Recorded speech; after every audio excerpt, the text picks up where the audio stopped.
being the second year that we're doing the Newport Rally, the demand is tremendous. Last year was our first event as Supercar Road Trips. It was our event number 1, and we started off with 18 cars. This year, we've tried to limit it to 35 cars. Originally it was a 25 quota, and we let an extra 10 in. And here there must be about 100 and maybe 200 cars here within the inside of Fort Adams. Most of them are antiques that have been shipped in enclosed trailers throughout the country just to be here for the special event. And we've been very fortunate to represent the modern technology with the modern Ferraris, Lamborghinis, Maseratis. We have some Porsches, some SLRs, and so forth. So we are presenting a contrast between the old racing heritage and the new modern technology in a mass-produced vehicle, if you could call it, compared to what they were back in the day. I think the last time cars were allowed in here was back in the 1920s. It's just, you know, a perfect setup. You know, great marriage of a few different groups. How long do you think an event like this will continue for in the future? I think they're 5 years young as far as the Newport Concours, and I know the other ones around the world, at Pebble Beach and in Greenwich, Connecticut, have been along a lot longer than that. So this could, you know, be the start of something you see to evolve over the next, you know, 20, 25 years. And it could, you know, being this type of venue with the ocean right there, you know, don't be surprised if you start seeing some old vintage Chris Craft boats and Hinkleys and whatnot, and expand from just a, you know, a car event to you know, boats as well, which would be cool, in the making. I mean, there's so many beautiful cars here today, with Maaserati, with Ferrari. There's a whole bunch of other beautiful cars here. But you know, the vintage cars are starting to get very special to me. I don't know the vintage market that well, but I'm learning more about it, and I want to be more a part of it. And I actually might be buying our first vintage car for the dealership that we might be selling. So you know, we're trying to get more into that, maybe more with the restoration, and we want to sell vintage cars as well as the modern cars today. So we love it.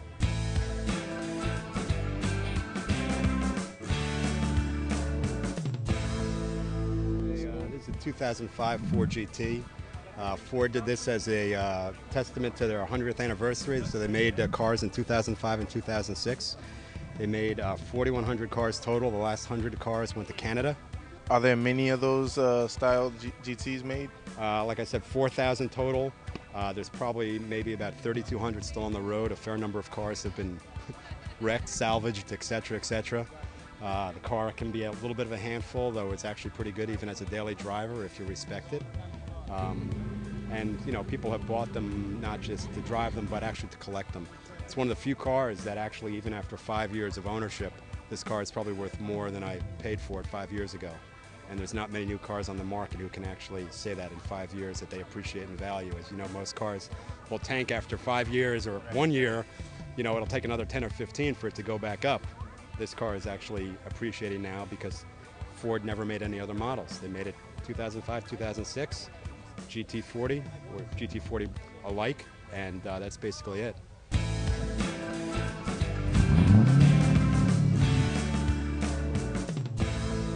How fast does something like this go?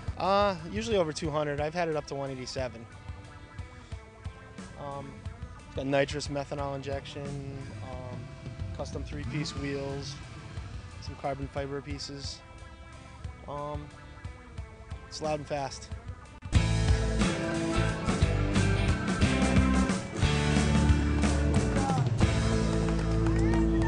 This time around, I brought up one of our cars. It's a 2001 Porsche 996 TT. It is Tiptronic, so it's got a little bit of advantage and disadvantage in some enthusiast eyes. The benefit with this car is we actually built this car for the Great American Run about 3 years ago. So money wasn't really an issue. We just wanted to build a reliable, extremely fast car.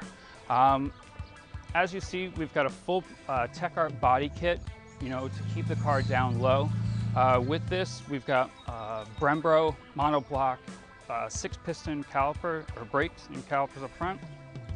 In the front, you know, we are running a little secret. We're running 2 cryogen gas charged sprayers across the intercoolers to actually basically freeze them to give you an extra 10 to 15 horsepower. Yellow lights are just there for show. We are pushing just under 900 brake horsepower, just under 800 foot-pounds of torque with this car. It is all-wheel drive.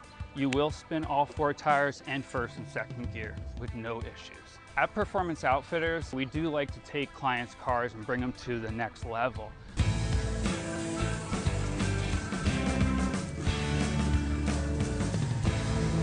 This is a 1961 Mercedes-Benz 300 SL Roadster. It is mostly original. It's a driver, so it can be driven. It doesn't have to be left on a trailer or in a garage all the time. So it's in pretty decent shape, and it's really a classic as far as the design and the technology that came out back then in the 50s. Everything is basically vacuum run.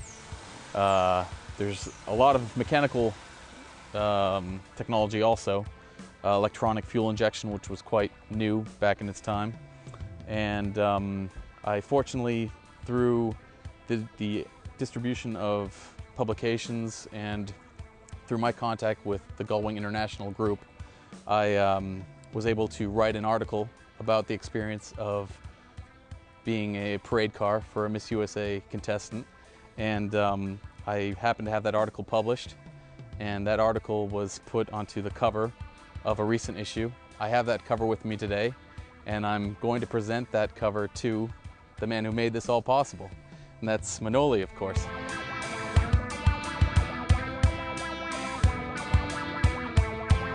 On the cover of this issue is the 300 SL and Miss New Hampshire, and I hope this is something that you can keep as a tribute of all the work that you've done and the great experiences that you've brought to a lot of people.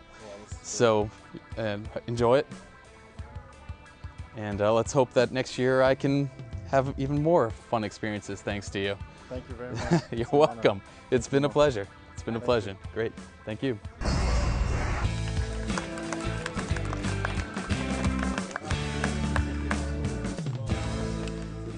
It's great to be here with all these enthusiasts, and we're having a great time. We were at Fort Adams, which I understand has not been open since the 1920s to the public, but only a guy like Manolis and his connections here in Newport, like Steve Ramponi, can make this stuff happen. So I'm very fortunate to be here. It's great to meet all these wonderful people, and everybody has a common passion, which is supercars.